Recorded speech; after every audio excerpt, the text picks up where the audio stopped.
يوتيوب نشر تنبيه رسمي عن 3 مشاكل أساسيين، وخلينا أشرحهم واحدة واحدة باللغة البسيطة وبسهولة. المشكلة الأولى مشكلة مزمنة في بيانات الإحصائيات. أول مشكلة هي أن الإحصائيات نفسها مش بتتحدث بشكل طبيعي. ممكن تدخل على فيديو تلاقيه مشاهداته قليلة فجأة، لايكاته مش ثابتة، أرقام مش منطقية. وده مش معناه أن الناس ما بتتفرجش، لا، دي مشكلة في عرض الأرقام نفسها. وانا شخصيا حصل معايا كده في الفيديوهات، الاحصائيات بتتأخر وبعدين ترجع تتظبط لوحدها.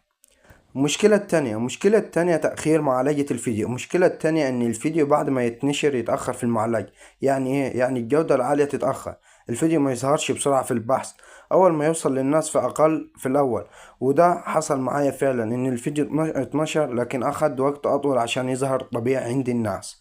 والمشكلة الثالثة اضطرابات البث المباشر. المشكلة الثالثة دي كانت في البث المباشر، وده يوتيوب قال انها اتحلت، كانت مؤثرة على البث المباشر والاتصال والثبات، بس الحمد لله المشكلة اتحلت رسميا. هل المشكلة دي خطيرة؟ لا، ومهم تسمع الجملة دي كويس، مش عقوبة، لا، ولا حظر، ولا مش ضعف محتوى. دي مشكلة تقنية بتحصل على مستوى يوتيوب نفسه.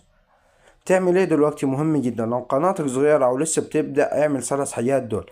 كمل نشر طبيعي، ما تحذفش اي فيديو، ما تحكمش على اي فيديو من اول يوم، لان يوتيوب بيرجع يعالج كل حاجة زي ما كانت.